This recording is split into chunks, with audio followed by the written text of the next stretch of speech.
I'll wait for your response, Democrats. You know, in the meantime, these guys are saying, oh, these people just want to starve and starve all the inner city children. Really? Let's look at the policies where these radical progressives have had control.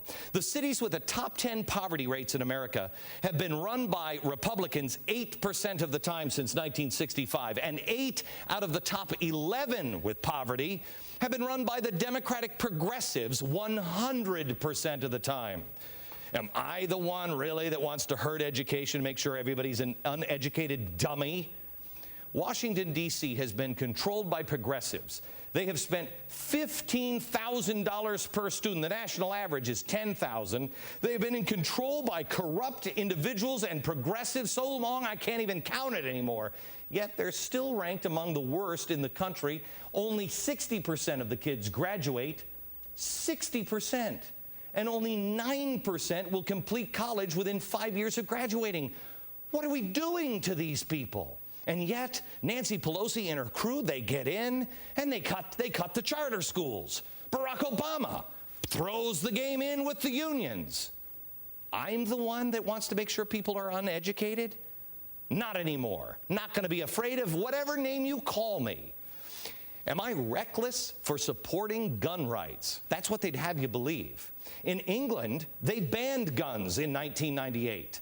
For the next 7 years, the number of deaths and injuries from gun crimes increased. Would you be shocked if I said 100%? Would you be shocked if I said 200, 250, 300? How about 340%? Because guess what, guys? Criminals don't wait around for the background check on their way to shoot somebody. Am I unpatriotic? Am I cold-hearted? Am I part of the mob for opposing government-run health care? Show me where it works. When was the last time in this country? Our system stinks on ice at times. But when was the last time you saw a patient in a hospital in this country so thirsty that they had to drink water from a nearby plant? Or 4,000 new moms being forced to give birth in hallways because there weren't any rooms? I mean, that happened to Jesus, not in America. When was the last time you saw somebody have their supposedly removed spleen suddenly burst? None of those things have happened here in America. But all of those things have happened in the UK, where they have that sweet government health care. And Canada's on the verge of bankruptcy with theirs. The argument isn't about the facts anymore. The shouters on both sides, they're wrong. Instead of admitting it, they just call you a hate monger. They try to shame you into silence. Well, you know what? Game's over. This is too important. You can call me whatever you want. I'm going to stick to the facts. We need to screw our courage to the sticking place and without fear force these weasels to face the tough questions, no matter what name you're called, no matter what threat you face, because the truth shall set you free. Sure, if you disagree with man-made global warming, oh, the radicals are going to come out and they're going to attack you. They're going to call you a flat earth believing, Holocaust denying, selfish jerk who would rather drive in the SUV than save the planet from certain doom. But you know what? The IPCC report that they so love to quote all the time says the best way to fight global warming is not by getting a Prius. It's by not eating meat. Now, how many of your earth-loving green friends are vegans? From here on out, America, when they start lecturing you or your children about the planet, ask them this: do you eat meat? Do you have leather shoes or a leather belt? If they say anything other than absolutely not, tell them to sit down and shut the pie hole. When they stop doing more supposed damage with their steak, then you can talk to me about my SUV. And maybe we'll also talk about the green job czar who sees green jobs like this. We want a green economy that is strong enough to lift people out of poverty. We're not leaving anybody behind. We don't want an eco-elite economy. We were talking about people who don't have a home. How do they get to be a part of this green economy? What is the meaning of a green economy if at the end of the day it's just eco-apartheid anyway? Eco-apartheid? I got to help me out here. I got to understand, which is it? We need green jobs because the earth has a temperature, like Al Gore says, or we need green jobs for social justice, which, by the way, is Marxist code language. Social justice equals take it from him and give it to him. America, congratulations, you are now beginning to see it.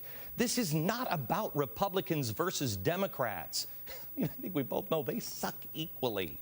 This is about Republicans and Democrats and independents against radical revolutionaries and anti-capitalist nut jobs that we wouldn't let our kids be with all day, let alone leave our country with them. Almost all Americans love the Constitution. Democrats and Republicans respect the founding fathers in the Constitution, and we may disagree on this policy or that policy, but the fundamental transformation, the change that 80% of America was looking for, was driving the money changers, those in bed with special interests, global corporations, and all the fat cat Wall Streeters and the political party hacks out into the street. Well, they ain't. They're in the house. They've kicked us out in the street.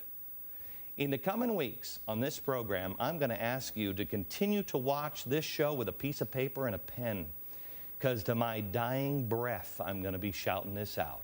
I'm going to continue to expose these connections and these plans that are out of step with you and almost everybody in the country. Unless you live in the basement of Nancy Pelosi's house in the most radically progressive neighborhood in the country while eating arugula and roast beef sandwiches. But we're also going to arm you with the facts, because we don't need to shout. It's time to be unafraid.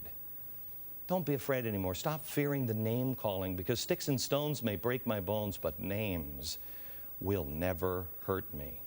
And just so you know, for those of you who are working for this revolution, watching me now in the White House, because I know you are.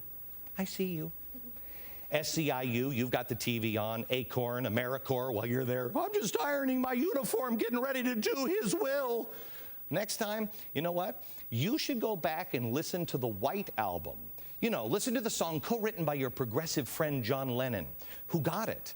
Even during the peak of the 1960s dope-smoking radicalism, even the Beatles understood. Listen to it all, especially towards the end. You say you want a revolution. Well, we all want to change the world. You say you'll change the Constitution. Well, we all want to change your head.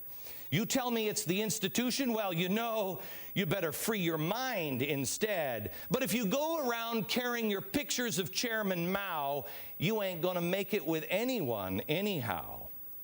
And you know what? It's going to be all right.